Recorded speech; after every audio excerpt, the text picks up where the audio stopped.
Bien, amigos, Cabito, saludo. Buenos días, buenos días. Tú sabes que habíamos dicho, primero darle las gracias a todos aquellos que entendieron que Bonaparte Gotro Piñeiro hizo un aporte importante a los 56 años de la conmemoración de la Revolución de Abril. Mucha gente diferente, inclusive personas que desconocían mucho, dan las gracias y nos pidieron que le den las gracias a Cabito. Hoy vamos a tratar una parte que fue el desembarco, o algo, es de la revolución, pero es muy difícil una línea divisoria entre un evento y otro. Lo primero que quiero comentarles es que teníamos planeado tener a un amigo de Cabito y de nosotros, que es Aníbal de Peña, que yo creo que estamos esperando que se muera para hacerle un homenaje, porque la verdad es que se merece un homenaje. Sí, por ejemplo, ese himno que acabamos de oír, y eso es otro que te vamos a poner un pedacito nada más adelante. Eso es de Aníbal de Peña, que no sabemos en qué momento, si fue cuando García Godoy, cuándo fue que él, y con ayuda de Peña, el himno, adelante, con ayuda de Peña Gómez, adelante. Que viva el Partido Revolucionario, el Partido del Pueblo, de la Libertad.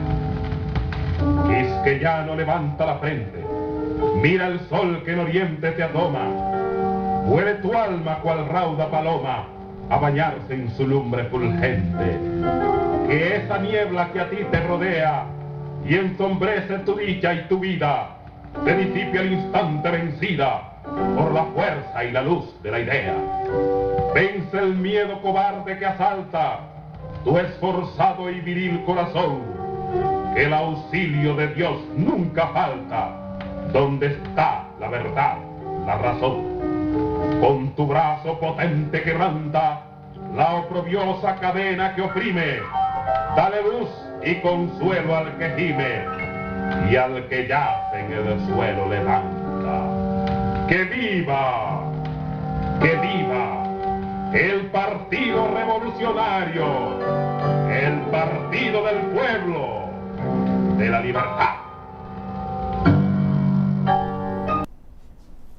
Yo creo que el himno, que esa letra es de autoría del doctor Peña, pero la música Es de Aníbal de Peña. Señor. Y no dudo que ese piano que suena detrás de la palabra de Peña Gómez, del verso de Peña Gómez, Ajá. lo sea de Aníbal. De Aníbal. Aníbal es un gran músico. Ahí tiene ya. Cabito, estos son los dos grandes himnos que le puso música a Aníbal de Peña, igual que muchísimas canciones muy bonitas de la época, que ustedes que tienen como raíces musicales, los Gotró, ¿verdad? Sí, sí. Tú no tienes mucha cara de eso, pero eres un gran músico. No, yo. Lo que Lo pasa es que con la cara que tú tienes No, no, la gente no te inspira. Que yo no quise tocar para que otro bailara. No. Yo vi a papá toda la vida con su orquesta, dirigiéndola muy bien, y mamá sentada conversando con unos amigos. Y él no baila. No podía ella bailar porque baila. estaba dirigiendo. Estaba dirigiendo. Bien. Señores, decía Bonaparte Gotro en una de sus presentaciones, decía que era imposible en ese momento, hace 58 años, tú poder estar enterándote de todo lo que estaba ocurriendo en diferentes lugares. Y nosotros tenemos dos versiones que queremos presentarles. Vamos a presentar una solamente, la otra la vamos a dejar para luego, porque se trata de que queremos saber qué llegó a la presidencia de la República del sector constitucionalista, que es donde estuvo Bonaparte Gotro Piñeiro junto a Camayo todo el tiempo, desde la misma 24 de abril hasta que se firmó el pacto. Entonces, ocurrían cosas. Una de ellas tiene que ver con un soldado, sargento del ejército de los Estados Unidos, que desembarcó con Bruce Palmer. Todavía no era Fuerza Interamericana No. y ese señor trabajaba en el Hotel Jaragua y en el anexo, es decir, el anexo donde estaba el Holiday Inn y ellos formaban en la mañana todo el grupo que estaba ahí. Resulta que ese sargento va a la oficina y se encuentra con que el general Palmer había contratado personal nativo, 2 muchachas dominicanas para secretarias de la operación. Una era Annie Reed, la esposa de Donald. No, la hermana. La hermana de Donald Reed. Y la otra, una amiga que era divorciada, tenía 2 niños muy pequeños, ella estaba joven, y el sargento se enamoró de esa muchacha. De la divorciada. De la divorciada.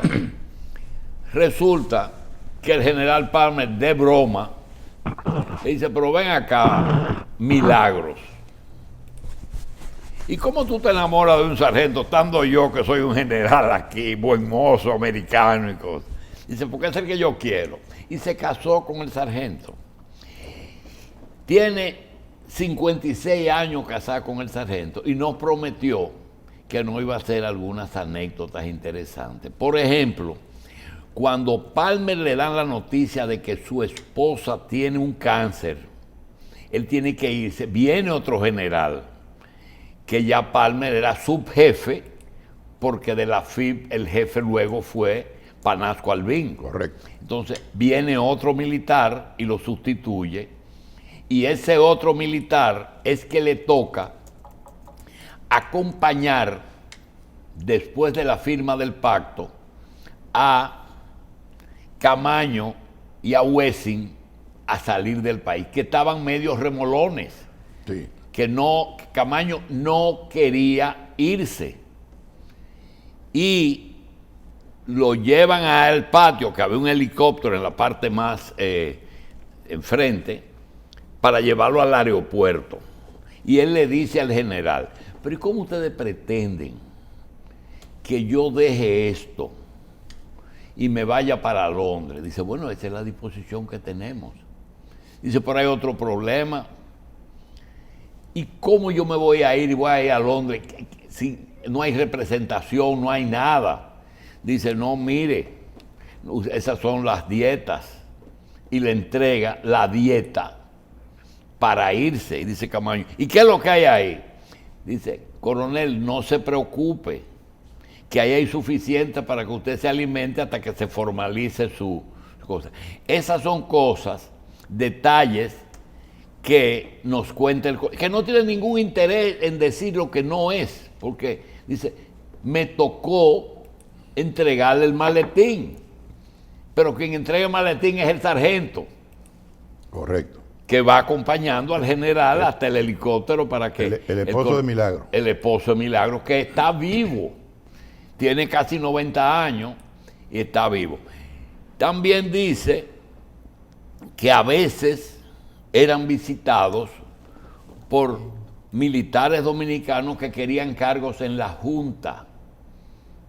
¿Te acuerdas cuando se estaba haciendo el gobierno de reconstrucción nacional? Que iban en busca, porque quien dirigía la operación era a la parte militar. Por otra parte, tú sabes que hay dominicanos de todas partes. Una vez se cayó un avión en Corea que iba atravesando el polo y había un dominicano en el avión. Hay dominicanos en todas partes. Polito, había prostitutas en Kuwait. En Kuwait. ¿Sí? Cuando la invasión de la gente de Pero yo te voy a decir una cosa, pero Adán Cáceres era militar en Kuwait. Él fue a donde estaba Hussein, ¿no? ¿Cómo estaba? En Irak. En Irak. Él estaba en Irak, junto con Mato de la Cruz y grupo. Ese que estaba ahí era oficial ya. Pero el cuento es que hay dominicanos, y hay un dominicano, de esos dominicanos que siempre están ligados a la seguridad del país. Tú sabes de lo que yo hablo. Sí. Y ese señor vive fuera y me dice estoy en una ciudad de Florida y he visto a Cabito hacer unas exposiciones. Todo lo que está diciendo es así, porque yo viví una parte o he hablado con gente que me confirma eso. Y quiero narrarte algo para colaborar. Naturalmente, esto se corresponde a esos núcleos, Cabito, que tú no sabes si es verdad o mentira. Sí. Y así como tú dijiste, se publicó lo de Alicinio Peña Rivera, pero nadie lo desmintió en el momento que se publicó. Hace 40 años. Y José Israel, ayer o antes de ayer, dice, yo veía a Camaño donde Fiume Vicini. Quiere decir que el cuartel inicial estaba donde Fiume Vicini, donde tú decías pina con cabrona, Con canela. con canela. Entonces, el hombre manda que te dejen ver esto y te voy a leer 2 cuartillas. Dice, querido amigo, para tu entrevista con Cabito el día 28, te diré algunas cosas que he podido investigar por mi interés, que soy a veces medio forénsico, en descubrir lo que verdaderamente ocurrió. La operación de desembarco fue de 24,000, nunca fueron 42,000, incluyendo los integrantes del grupo de apoyo en buques de guerra, que fue planeada meses antes como un simulacro, porque esto está en documentos que fueron publicados por exmilitares americanos. Ningún experto en logística de operaciones militares te va a decir que una operación de esa magnitud se puede organizar en 2 días, del 24 al 28. No, imposible. Los primeros marines en la primera división de marines arribaron por Jaina. Fueron enviados a la embajada americana, que estaban ya siendo hostigados. Eso decían ellos. Eso decían ellos. Por francotiradores, posiblemente del CEFA, para echarle la culpa a los otros, que se sospechaba estaban tiroteando la embajada por instrucciones de sus superiores, para meterle miedo a Tapley Bennett, William Tapley Bennett, que era el embajador, un campesino oriundo de Georgia, que se estaba con mucho miedo y llamó al presidente Johnson debajo de su escritorio, pidiéndole y rogándole que dé las órdenes de desembarco del resto de los paracaidistas de la 82 División Aerotransportada y la 101 División de Paracaidistas, cuerpo élite del ejército de Estados Unidos. Tan pronto los paracaidistas americanos completaron el cerco de los constitucionalistas, dividieron y rodearon a los rebeldes. Siempre usan el término, los americanos siempre usaban el término rebeldes a los constitucionalistas. En Ciudad Nueva se quedaron cercados. Lo otro fue cuestión de paciencia para convencer la firma de un bendito tratado de paz por desgaste y cansancio de la parte constitucionalista. Mucha de la parte del Conde, donde estaba el edificio Copelo, estaba minada por explosivos que nunca fueron estallados por los americanos. La avanzada del 15 y 16 fue propiciada por la muerte de un primer teniente americano que fue muerto por un francotirador constitucionalista, y fue una avanzada que se originó al principio de esta situación. Te quiero decir que este es un hombre proamericano, este no es ningún constitucionalista. Cabito te dijo la verdad con exactitud, que fueron Camaño y Montearache que estaban de acuerdo que sacaran a los asesinos de las hermanas Mirabal, pero solo fue para que no lo fusilaran, porque eso no iba a hacerle bien al movimiento. De acuerdo. Montearache no tenía ninguna convicción democrática, eran trujillistas hasta el final, igual que Camaño, que era un soldado puro, que le gustaba la guerra, igual que a Capochi. Recuerda que ellos fueron al entierro de Ramfis cuando él se murió, y fue de los que cargaron el ataúd en España. Monte Arache. Ellos son mucha no, gente. Monte Arache. Sí.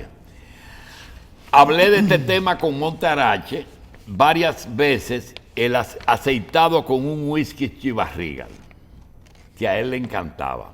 También conversé con Claudio, que me confirmó lo de la fortaleza Osama. Uno por los militares dirigidos por Lora Fernández y Claudio Camaño, que se fueron por la parte atrás al río, y otro por la parte frontal, atacados por el 14 de junio y los civiles armados.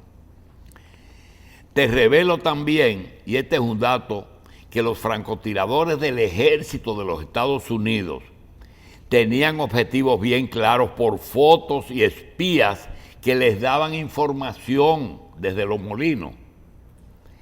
Si te querían eliminar, daban una orden por escrito, siempre que hablaban con la siguiente terminología por el MAC, Military Assistance and the Advisory.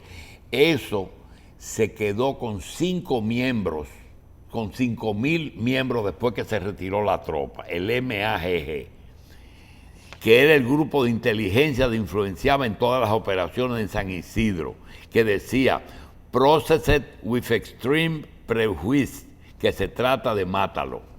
Así fueron eliminados Ilio Capocci y Rivier. ¿A ellos lo mataron? Sí, pero no fue así. No fue así. Que estuvo hospedado en el Hotel Presidente y por casualidad cuando estalló la guerra y su amigo Monte Arache antes había tratado de conseguir trabajo en Haití, antes o después, con o contra Duvalier.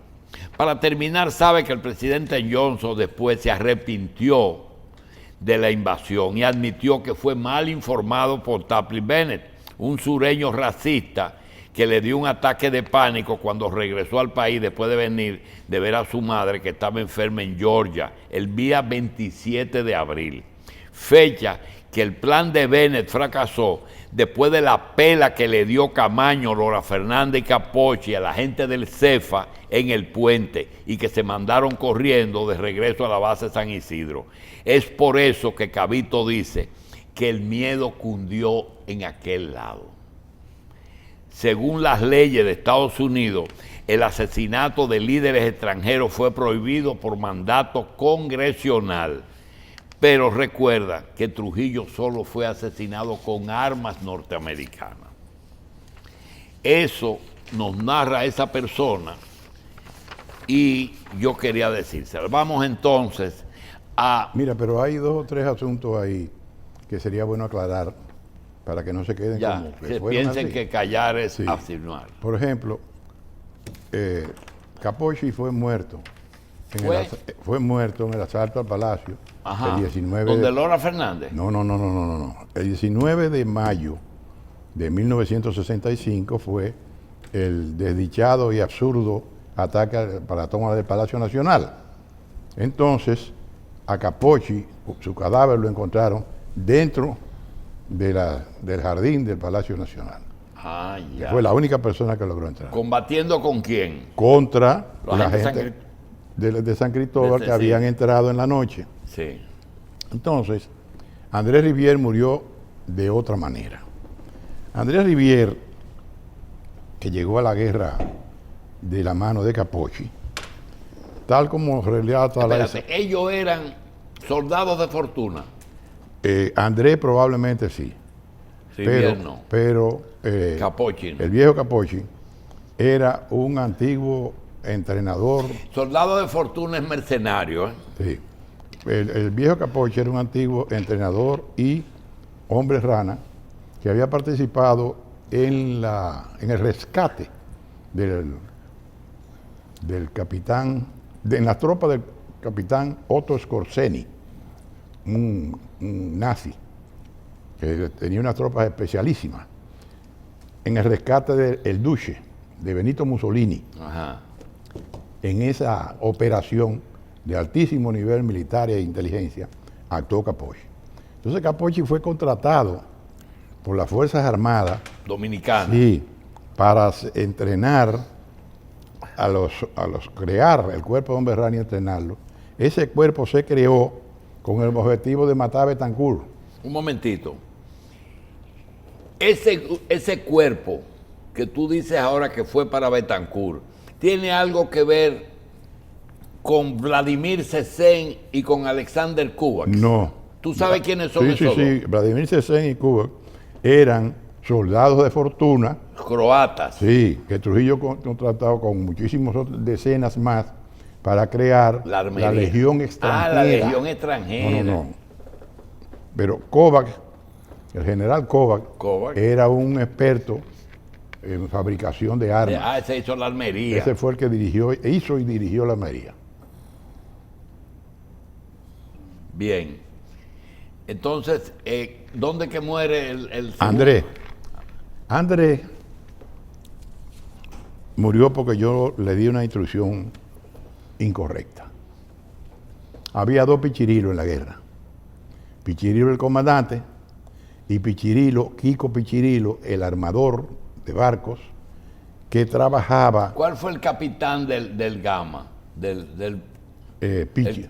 Pichirilo el comandante. ¿Cuál de los dos? El Pichirilo el comandante. Ese fue el que entró con Fidel Castro a La El que Habana. llevó a Fidel Castro, no, a La Habana no. No, allá a Santiago. Sí, llevó el Gama, el barco de Fidel Castro a Cuba. Entonces, Kiko Pichirilo trabajaba con Manolo Bordas y Sucre Félix Sí. en la intendencia, eran los jefes de la intendencia. Andrés entra junto con Monte Arache y me dice, Monte quiere que le hagan un sello gomígrafo Omígrafo. para que autentifique su Firma. firma. Entonces yo le digo, mañana cuando tú vengas, yo te voy a tener preparado El sello. el sello no, el modelo. Entonces, poncho un sello de que dice Presidencia de la República y que diga Ministerio de la Fuerza Armada. Sí. Se lo entrego, el papel, digo, llévaselo a Pichirilo para que te lo haga. Pero el Pichirilo de Andrés era el combatiente. Entonces, él no fue a donde Pichirilo, el oficinista, Sino que fue donde que el fue comandante. a donde el comandante. Por eso es que a Andrés lo matan cuando va por Santa Bárbara, el 15 de junio. Cuando comienza el ataque del 15 de junio, le dan un balazo, creo que en la garganta, a Andrés, que no supo ni cómo se murió. Pero fue un francotirador. Norteamericano. Ya los Del americanos. Molino, de aquel lado. No, de aquí, de lo que venían. Ah, los que bajaron por la Vicente Noble. Correcto. De esos. Sí. Y entonces, el distinguido historiador, ¿cómo que se llama? Bernardo Vega, Sí. de Atrevido, porque yo no sé dónde estaba huyendo, porque él tenía edad de estar peleando, se dice que la versión que yo escribo no es así. Usted carajo estaba ahí, atrevido. Bueno. Seguimos. Entonces así mueren los Así dos. fue como murieron esos dos ciudadanos. Bien. El 28, es decir, del 24 al 28, que tú dices que fueron tantos hechos que ocurrieron seguidos, ¿todavía estaban en la calle Pina o ya estaban en el Copelo? No. Tú dijiste que yo estuve con Camaño desde el 24. No, fue desde el 28. ¿Del 20? Desde el 28. Ah, del invasión. Del 24 al 28 en la madrugada, Camaño andaba haciendo su trabajo. Sí. Y yo estaba en mi comando de la calle Palo Hincado. Ah, porque tú llegaste a la Palo Hincado primero. Sí, yo llegué el 25 en la mañana. En la Pina. No, el 25 en la mañana, yo tenía instalado junto con mi cuñado, el doctor Fausto Martínez, 3 comandos en la calle Palo Hincado. ¿A qué altura? En la Palo Hincado de Padre Villini, Padre Villini y hacia el Esopoporte. no, hacia arriba. En Hacia Padre la Villini, Noel. Sí. Y ¿Dónde donde estaba el Olimpia? frente al Olimpia que estaba Onda Musical. Arriba, ahí arriba estaba Onda Yo Musical. Estaba en Onda Musical. Sí, ocupé a Onda Musical y mi comando general central Bien. estaba en la Y calle ahí tú tuviste del 24 al 28. al 28 en la mañana. ¿Este comando siguió después que te fuiste? Sí. Cuando te fuiste a la presidencia. Sí, sí. Bien, sigue.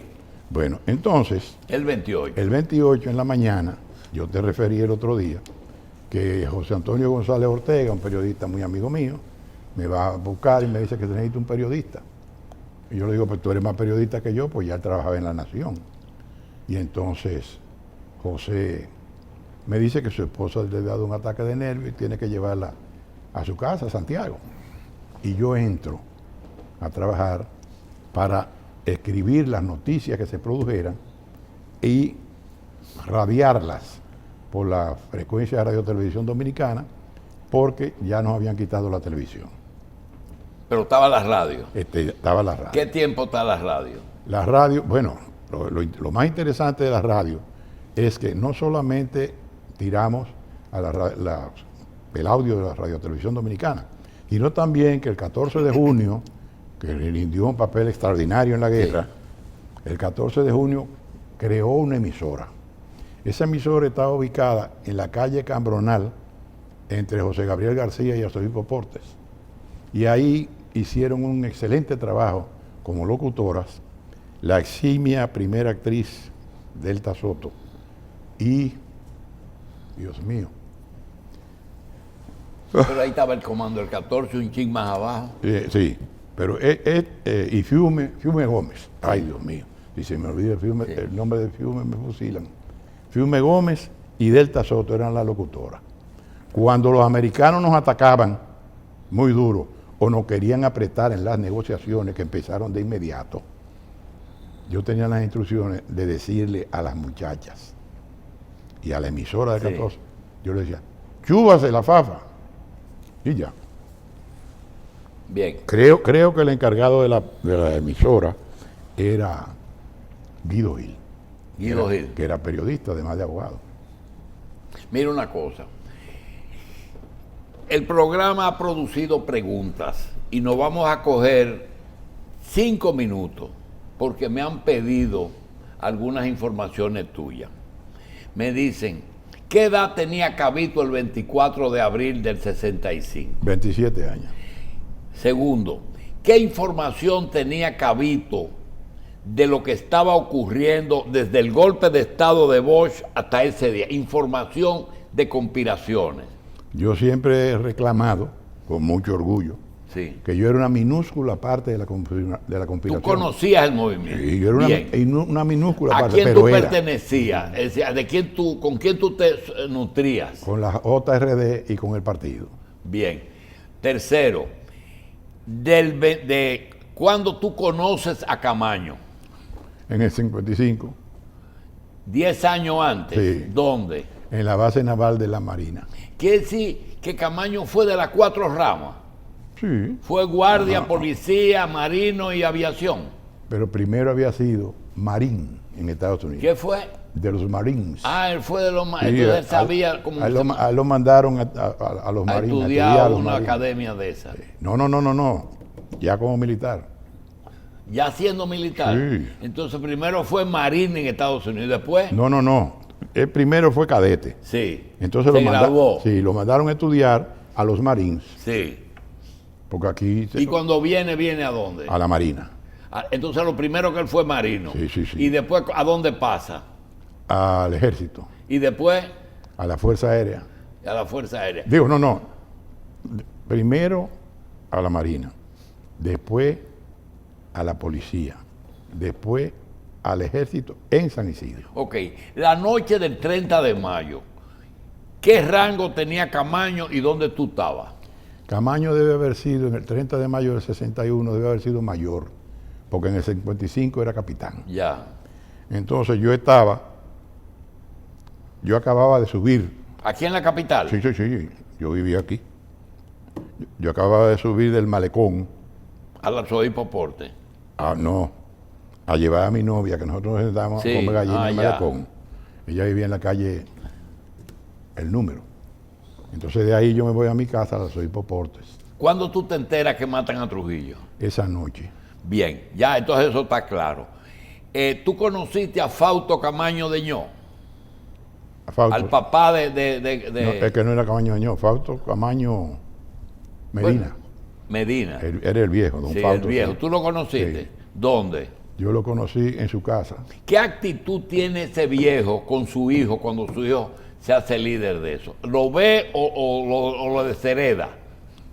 Esa es una pregunta muy buena. Don Fausto era conservador por su propia vida. Tú Pero sabes que Camaño fue secretario de la Fuerza Armada de Trujillo. el último, Sí. antes de poner un familiar. Sí.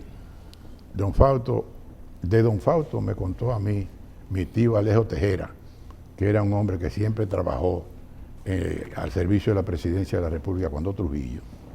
Mi tío Alejo me dijo que a don Fausto lo habían retirado de las Fuerzas Armadas porque Trujillo le tenía miedo a la mirada, que decía que ese hombre me puede tumbar. Oye bien, Sí. yo se lo pregunté a don Fausto. Ajá. Oh, que sí se lo pregunté. Y tú sabes lo que me dijo ese Bergante. Sí. Eso se dijo. Porque esos viejos no hablaban. Eso se dijo, más nada. Bueno. Camito, ¿cuándo te dicen a ti, dónde tú estabas con ese, desembarcaron los americanos? Yo estaba ya en el comando central. Ya tú estabas en el comando de la Comando. Palma Hincado. No, en La Pina, Ah, esquina ya tú Canela. te habías ido a la Pina con Correcto, Camaño. correcto. A la... Entonces ahí llegó la noticia inmediatamente. Sí, porque eso era el doblar del otro comando donde tú estabas. Exactamente. Eso era un pedacito de cuadra. Exactamente. Bien. ¿A qué hora fue que te dieron la información?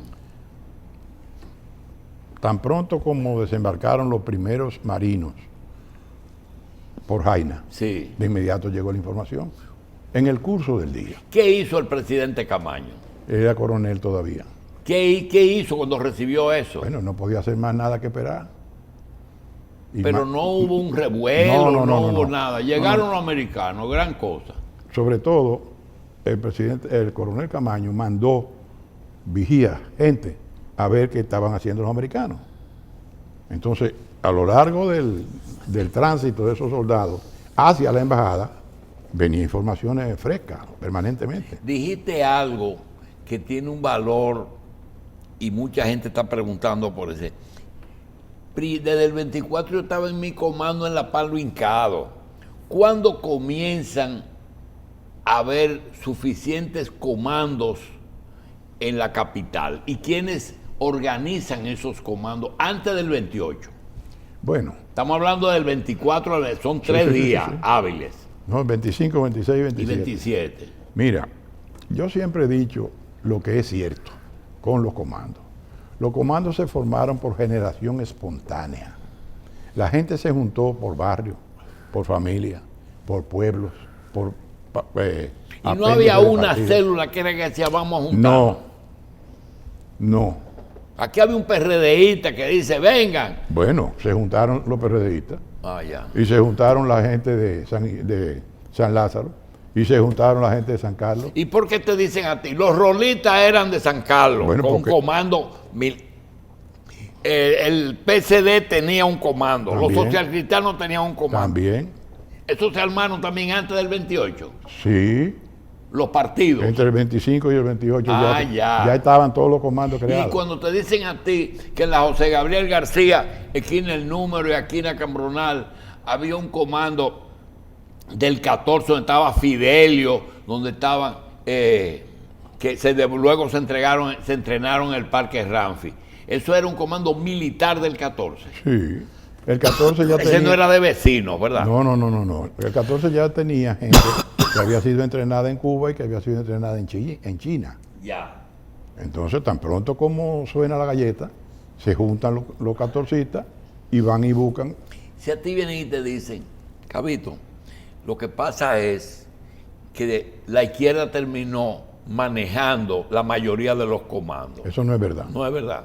La mayoría de los comandos estaba integrada por PRDistas. Pero, señores, es elemental hacer el siguiente cálculo. ¿Quién era que tenía el pueblo entonces? El PRD. Entonces no hablemos más. Muy bien, pero otros te dicen, habían militares muy decididos, pero no habían demasiado. ¿Es cierto? Bueno, demasiado nunca hubo. Demasiados militares nunca hubo. Al final, no debe haber pasado de 1500, si acaso, si se llega. Y oficiales casi todos, ¿verdad? No, había muchas clases y muchos rasos.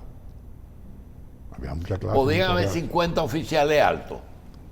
Altos. Me refiero a La Chapela, a Núñez Noguera, A ese nivel no había a 50. Peña Tavera. A ese nivel no había 50, no. Habían coroneles entonces. Sí, habían coroneles, sí. estaba el coronel Papito Bonpensier, el coronel Sosa Leiva, Garner. el coronel, no Garner era capitán, el coronel Lora Fernández. Había Y esa como 10 gente, coroneles. y esa gente iba a donde su jefe diariamente. Sí, no, porque Camaño era un presidente itinerante. A él iba a los comandos. Camaño iba todos los días a los comandos. Y si no iba hoy, iba mañana. Y el papel de Montearache. Montearache estaba atendiendo a su tropa. ¿Y dónde estaba el comando de Montearache? Yo no recuerdo dónde estaba el comando. Pero de él estaba en Montearache. Santa Bárbara, ¿verdad? ¿Eh? Santa Bárbara. No te puedo Y decir. cuando te decían que Montearache era que cuidaba los bancos y la aduana, ¿es verdad? No. Óyeme. Eso de cuidar los bancos, y eso que decía el señor, por cierto, ahora recuerdo, que estaban minados. Eso fue El edificio. el edificio Copel. Eso fue un rumor, ¿no? Eso son pendejadas. Eso se parece a cuando, como una parte de política de inteligencia, de política de guerra, García Germán, que era asistente del jefe de Estado Mayor, dio una declaración diciendo que entraran, que los bancos estaban minados, que se lo íbamos a explotar.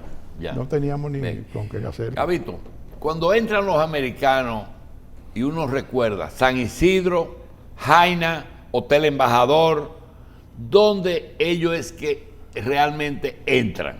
Según las informaciones que ustedes tenían, ¿por dónde entran? Ellos trajeron las primeras tropas que vinieron supuestamente a proteger la embajada americana, entraron por Manresa. por Jaina. Mientras estaba en vigencia la operación de invasión que fue por San Isidro. Ahí aterrizaba un avión cada 2 minutos o cada menos. Y la operación de evacuación por el embajador de Ciudadanos y algunos dominicanos que se colaron ahí. Sí, entre otros 2 o 3 generales Sí, que se plumearon, sí, seguro. que fueron los primeros que se No plumearon. sabíamos que eran americanos y que llevaban su Exactamente, pasaporte. exactamente.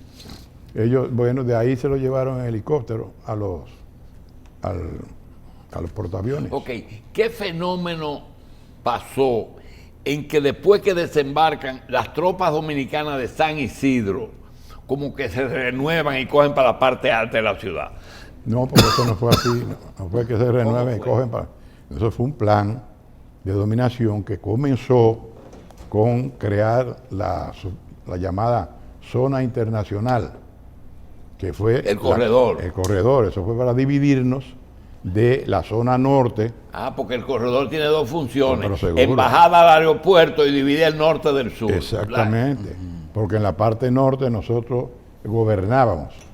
En la parte sur, en la parte de Ciudad Nueva, después que se tomaron los cuarteles policiales que quedaban debajo del Amado García Guerrero, ahora a 27 de febrero, hasta el Malecón, después de eso no hubo más actividad militar. Hasta el 15. Hasta la toma de la fortaleza. Ah, ya. Pero entonces, arriba de la avenida Mella, hasta el río, Sí. que era la llamada Sí, zona norte, cementerio, todo río. eso, nosotros éramos los que mandábamos ahí. Y teníamos muchísimo comando. Entonces, ellos Hacen el corredor, hacen el corredor y deciden entonces dividir la ciudad en 2. para tomar la zona norte. Esa es la operación limpieza. Correcto. Entonces la Y es operación. cierto que matan tanta gente ahí, Cabito. Pregúntale a Leo Corporán, por ejemplo, que siempre ha vivido en el Sánchez de la Fe, en el Sánchez de Villaguana. Y era un jovencito. Pregúntale a Leo Corporán, cuando tú quieras. Que él sí sabe, porque él estaba ahí. Y cuando te digo Leo Corporán, él y sus amigos, que vieron todo lo que ocurrió ahí y participaron de una y otra manera. Porque aquí tuvo, ¿quién fue? Los 2 invitados. Lo que tuvieron el sábado, sí. Lo que tuvieron el sábado. ¿Eh? Rafa Gamundi. Rafa Gamundi. El comandante Gamundi, ese sí sabe. Sí. Porque ese es el comandante que comandaba allá, La parte de arriba. peleando en la zona norte. Ah, ya. Rafa Gamundi, es un hombre que hay que quitarse el sombrero. Ah, ese, Un hombre serio y valiente. ese fue el que decente y amigo. nos narró esa parte. Dice que realmente los combates fueron ahí arriba. Exactamente. Él sabe de lo que está hablando. Para hablar de la zona norte hay que hablar con Cucuyo Báez. Estaban los dos aquí, Cocuyo y él. Ah, mira qué coincidencia. Estaban los dos aquí. Cucuyo Báez, Cocuyo y Rafa Gamundi. y Rafa. Y hay otros compañeros que también tuvieron una participación destacada en la zona norte. Perfecto. Entonces, llegan a la zona norte. ¿Eran militares dominicanos o eran tropas de Estados Unidos? Mezclados. Los americanos quisieron negarlo, pero hay un documental de un programa norteamericano que todavía se pone en pantalla los domingos. El documental se llamaba Face the Nation, de cara a la nación.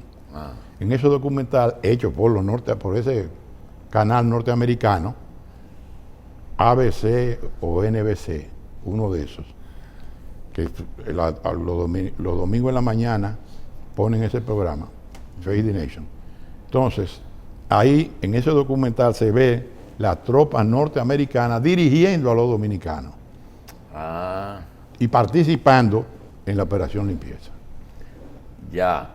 ¿Y en el Matún estaban los americanos? Fueron. Fueron. Sí. Pero la hicieron los dominicanos. Los dominicanos. Bien. ¿A qué fueron los constitucionalistas de Santiago? A la misa de los 6 meses de la muerte del coronel Rafael Tomás Fernández Domínguez. Bien. ¿Por qué, con lo que el muchacho dice, después vino una operación de ablandamiento, pero antes vino el 15 y el 16? Yo recuerdo por la Vicente Noble bajan lo que era la Casa Saglul y empujan en la Avenida Mella. ¿Qué pasa ahí? Hubo una resistencia terrible, no pudieron seguir. Esa es la batalla más grande dentro de la zona colonial. Sí. Esa fue. El 15. Sí. 15 y 16. Que el general Palmer dijo que iba a tomar a Santo Domingo. Y durante 2 días hubo un bombardeo inmisericordia contra la ciudad. Le dieron 2 cañonazos de eso al edificio Copelo. Creo que en esa ocasión fue que le dieron a la torre de la iglesia de la Mercedes. Mataron muchísima gente. Pues cayeron vainas de esas donde le dio la gana. Ok. Cabito, en lo que tú realmente tuviste siempre fue en la oficina presidencial. El pato macho del mangoneo, Ellsworth Bunker, José Antonio Mora, y ya Palmer no estaba, sino Banasco y el segundo. Que yo creo realmente, el segundo, las conversaciones en qué consistían. Espérate, creo que el segundo, el que sustituyó a Palmer, creo que era el general York. Exacto. Creo yo, recordar. Las conversaciones consistían en ellos querer avasallarnos y nosotros resistirnos a que nos avasallaran. Pero eso tenía que ser militarmente o era conversación. No. Hubo una comisión que designó la Organización de Estados Americanos, que presidía, por supuesto, el americano, que era Ellsworth Bunker. Bunker era un famoso negociador que negociaba con el mazo en la mano, descaradamente, con un negociador imperialista. Entonces la gente nuestra hizo la resistencia porque perseguíamos la democracia, la libertad, el respeto a los derechos humanos y la Constitución. Bien. En eso se basó la resistencia nuestra. Bien, en ningún momento lo que nos ha narrado Cabito está buscando posiciones ni ser depositario de la verdad. Pero hay personas todavía hoy que tratan de tomar partido a distancia, gente que no estaba y que está hablando y opinando. Y de todo lo dicho por Cabito en las 2 presentaciones anteriores, alguien vino aquí y dijo: dile a Cabito que me busque el papelito que mandó Juan Bosch a mano. Y yo dije, ¿y tú entiendes que ríndanse en la catedral, que ahí los americanos no van a destruir? Es mentira y que van a dar un papelito. Juan Bosch era Juan Bosch y Gaviño. No era Juan Pendejo. Exacto. Aunque fuera pendejo. Sí. Pero, por Dios, Juan Bosch tenía sentido de la historia, iba a escribir un papelito diciendo eso. Me parece absurdo que lo pensara alguien. Sí, porque no tenía edad. No, pero aunque estuviera ahí, no podía mandar un papel. Dentro del proceso se conformó una comisión negociadora. Yo quisiera saber cómo fue que se hizo eso. ¿Quién fue el que se aceptó como interlocutor válido entre los constitucionalistas, los invasores y la gente de la OEA? Bueno, la comisión nuestra estaba integrada por el presidente Camaño, por el ministro Héctor Aristi, por el Procurador General de la República Salvador Jorge Blanco, por don Antonio Guzmán Fernández, que ya había fracasado por gestión de los norteamericanos, había fracasado la operación que llevaría a Antonio Guzmán a la presidencia, a terminar el periodo presidencial del 63-67. Entonces, también integraba el ministro de Relaciones Exteriores, el doctor Yotin Curi, el doctor Arévalo Cedeño Valdés, presidente de la Cámara de Diputados, el doctor Aníbal Campaña, presidente del Senado. Esos eran los integrantes de la comisión. Si Bosch hubiera venido, ¿lo hubieran puesto en posesión? Para eso era que estábamos peleando. Sí, pero si él hubiera venido, Estados Unidos hubiera permitido que lo pongan. Eso es un problema. Pregúntaselo a los americanos. Ay, Dios mío. Bueno, la otra es, ¿cuáles eran los nombres que se barajaron, además de Guzmán?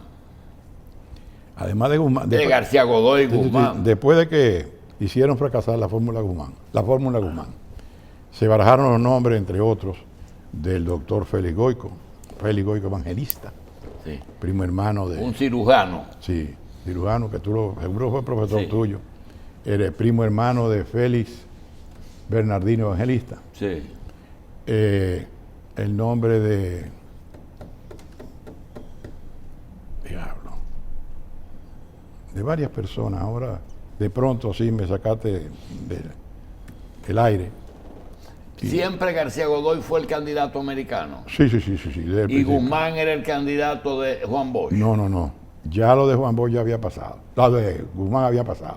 Cuando se llega ya a las conversaciones para que si nombramos a fulano o a sultano, ya había pasado la fórmula Guzmán. Nunca se habló de un Consejo de Estado. No. Bueno, al principio, antes del 28, antes de que llegaran los americanos, hubo en la resistencia de la derecha militar y política, quería que se creara un gobierno provisional militar y que se llamara a elecciones. Por más Alzheimer que tú y yo tengamos, no nos va a traicionar. ¿Cuáles eran los puntos que tú recuerdas que el sector constitucionalista insistía más en las discusiones? Yo te dije el otro día Sí. que está publicado un libro que editó la Universidad Autónoma de Santo Domingo sobre las conversaciones. Ahí se ve claramente, los puntos nuestros eran la constitucionalidad, el respeto a los derechos humanos, la democracia, la autodeterminación y el respeto a la voluntad popular. Esos eran los puntos en los que nosotros hacíamos hincapié y aparecen reflejados en el en el acuerdo de Santo Domingo, acta de Santo Domingo, acta de reconciliación. Tuvo varios nombres, pero esos son los puntos más resaltantes. ¿El retiro de las tropas realmente fue abrupta o fue por parte? No, porque eso se acordó, porque tú sabes que los americanos tienen unos patrones. Ellos tumban una dictadura, por ejemplo, y entienden que la cosa se arregla con elecciones libres. Por poco suelto un taco. Cojollo, pero ¿qué carajo de elecciones va a haber si tú tienes un país que sale de una dictadura Y ocupado. con un maldito grupo de guardias que son unos reaccionarios que están acostumbrados a la manduca? Que tumbaron un no gobierno. entonces tú quieres que haga ¿qué elecciones libres del carajo va a haber? Tú recuerdas muy bien, Hoy le comentaba yo al joven que tú me mandaste a buscar, con quien tú me mandaste a buscar, que hubo cementerios en los que aparecieron decenas de urnas llenas de votos en 1966, votos en favor de Balaguer. digo, votos en favor de De Juan Bosch. Bosch, que lo votaron para crear unos votos falsos. Hasta en los cementerios aparecieron. Juan Bosch no salió nunca del 7 y De medio. su casa, de la casa del 7 y medio. La única vez que salió de la casa del 7 y medio en ese periodo fue al cierre de la Convención Nacional del PRD de septiembre del año 66. Y lo fuimos a buscar a su casa en un carro Chevrolet grande que tenía José Rafael Abinader y yo. Fuimos a buscar a Juan Bosch a su casa. Lo trajimos a la convención y cuando lo íbamos a llevar dijo, vamos, entra Abinader, vamos a entrar a la ciudad. Porque la convención se celebró frente a donde está la OIM, ese local que hay ahí, sí. eso era un taller del Atlas Commercial Company. Sí. Era un taller muy Sí, grande. siendo arreglan la goma ahora mismo. Es correcto. Y entonces salimos, Abinader, el sargento Reiniro Cuevas Medrano, que era un hombre muy valiente, que era de la escolta de Juan Bosch, y yo.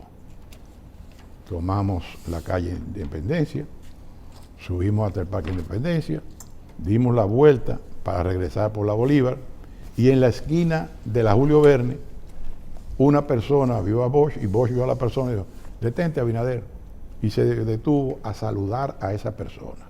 Se desmontó del carro, se saludó con esa persona, se montó y lo llevamos, Abinader y yo, a su casa. De nuevo. ¿Quién era? La persona, no, Ah. un amigo. No era una persona de renombre. Sí. Entonces, sí, esa fue la única vez que Juan Que él Bosch salió. en ese periodo. Bien. Porque en ocasiones algunos nos hemos equivocado y hemos criticado que Juan Bosch no saliera. Había un cuartel de los americanos pegado de la casa de Juan Bosch. Había un Había un cuartel de los americanos, ¿Dónde estaba Peña cuando desembarcaron? Peña Gómez. Sí. No te puedo decir exactamente, pero creo que está vacilado. Desde el 28 hasta el acuerdo, ¿cuántas veces viste a Peña ahí adentro? Muchísimo, no, permanentemente. A él iba donde Camaño. No, sí, y Camaño iba donde él. Él estaba, Peña Gómez estaba en una oficina de publicidad que tenía Brinio Rafael Abrino Díaz. en el Conde, al lado del San Tomé. Correcto. En un segundo piso. Sí. Entonces, al lado del San Tomé. en ocasiones Camaño iba, pero con frecuencia Peña Gómez venía de nosotros. Bien. En el caso de la firma, ¿por qué si García Godoy era un hombre de Estados Unidos, por qué los cívicos se quejaban de que García Godoy había hecho un gobierno con los revolucionarios? Inclusive una justicia que hizo diferente, ¿te acuerdas? Había hasta un sistema de justicia un poquito diferente. Lo que pasa es que él nombró al doctor Manuel Ramón Morel Cerda, Ah, Morel Cerda. que era un hombre que lo tiene Procurador. blindado. Un hombre que lo tiene blindado. Sí. Entonces Morel Cerda actuó. Y aquí no estábamos acostumbrados a que el procurador actuara. Manuel Ramón Morel Cerda fue el primer hombre que desde la Procuraduría General de la República actuó como un procurador. Gabito, ¿quién dirigió la cacería de militares constitucionales o de personas que mueren desde la toma de posesión de García Godoy hasta la toma de posesión de Balaguer? Comienza una serie de crímenes, por ejemplo, Arias Collado, había un cuartel que le dieron a ustedes para que duerman a los militares allá en la 27 de febrero. ¿Quién hacía ese operativo de eliminar constitucionalistas? Ellos tenían su lista, los americanos. ¿Pero era americano con los militares dominicanos? Sí, correcto. Porque los americanos vinieron a eso, a dominar. Y para eso, todo el que ellos entendían que pudiera ser peligroso, lo eliminaban. Y tú no entiendes que muchos de los crímenes después que Balaguer toma es una continuación de ese plan de los americanos. Perfectamente. Fue así, ¿verdad? Sí. Es decir, que por eso los primeros 4 años de Balaguer son más sangrientos que los segundos, porque muchas de las cuentas de los americanos las saldan con García Godoy y después sigue. Por ejemplo, Guido Gil, ¿cuándo desaparece? Guido Gil desaparece en el gobierno de Balaguer. Pero a principio, ¿verdad? No recuerdo, no recuerdo. Guido Gil Antes del 70. debe haber sido cerca del 70, si no Sí. fue en el 70. Que él era asesor del sindicato De Romana. de la Central Romana, que era un sindicato muy combativo, y lo desbarataron. Mandaron, mandaron al cubano a que lo desbaratara. Y era implacable, el administrador del Central. Sin entrar a juzgar el gobierno de Balaguer, porque ese programa no es para eso. Realmente la presencia de Estados Unidos cuando se forma el MA con los 5.000 Soldados, sí. soldados, pero también paralelamente hicieron como unos sindicalistas ¿te acuerdas? Que hicieron centrales sindicales que dependían de eso. Ya venían las centrales. Una cosa de las mujeres también que hicieron ahí donde está la DNCD. Pero las centrales sindicales venían ya siendo manejadas por los norteamericanos. Incluso había un hombre que era asesor policial de los Estados Unidos, un Anthony, no recuerdo cuánto. Antonio Seguro, ese era. Ese fue después enviado a Uruguay. Sí, Y en ese Uruguay, era Dan Mitrione. en Uruguay, felizmente fue liquidado Sí. por los Por los tupamaros. tupamaros de allá. Porque fue allá a hacer diablura y a matar gente. Don Cabito, Camaño se quedó dado y quedó con un deseo que fue lo que lo hizo volver en el 73. No, eso no es así. Esa no es la idea. ¿Por qué volvió? Eso ya, Y condiciones tan desiguales. óyeme, eso ya es objeto de una explicación más larga, de otro programa, ¿Cuándo tú te despides de Camaño? el día que se fue. El día que se fue. ¿Dónde él se fue? ¿Por las Américas Sí, o por San Isidro? no, por las Américas, por San Isidro. todo ¿Con lo- qué cargo? Agregado militar en Agregado Londres. militar en Londres. Bien, Cabito, de esta parte, nos queda un segundo. ¿Qué lección debemos tomar estas generaciones que mucha de la gente no vieron? ¿Cuál es la lección a aprender? Bueno, la lección a aprender es que la patria hay que defenderla siempre, que hay que colaborar, que hay que trabajar para la construcción de la democracia, que en este país no debemos permitir que se conculquen las libertades públicas, que todos tenemos iguales derechos y que debemos cumplir con nuestros deberes y que debemos contener la parte animal que tiene cada persona, que cuando llegamos al poder nos volvemos locos. Unos roban muchísimo, otros hacen cualquier tipo de diablura y se salen de la regla de oro que es el respeto a los demás. Nosotros debemos construir una sociedad en valores, que se están perdiendo los valores. Ahora los jóvenes lo que quieren es un carro Lamborghini, pero no estudian para tener los dineros que se pueden ganar como profesionales y tener ese carro. Bien. Señores, yo quisiera terminar diciendo que independientemente de que Bonaparte Gotró Piñeiro pueda en un momento dado ofrecerle algún tipo de asesoría a este gobierno, ya que hemos visto que algunas personas como Hipólito Mejía, como Malcún, como Cabito, no han entrado quizá porque es un gobierno de millennials, que estamos seguros que en un momento dado, en la medida que el tiempo vaya avanzando, la experiencia va a hacer falta. Ocurra o no, con la responsabilidad de las posiciones, nosotros quisiéramos por lo menos comprometer a Cabito a que algunos temas que él ha sido, porque no solamente se puede hablar de Cabito en la Revolución de Abril, se puede hablar de Cabito en los 12 años de Balaguer, ha dirigido medios de comunicación en momentos importantes, la misma revista Hora que creó Molina Morillo, luego durante un tiempo la dirigió Cabito hasta que pasó a otras manos. De todas formas, queremos comprometerlo a que por lo menos algunos programas lo hagamos con temas importantes, pero queremos comprometerlo bajo fe de juramento. Gabito, gracias por estar aquí. Gracias.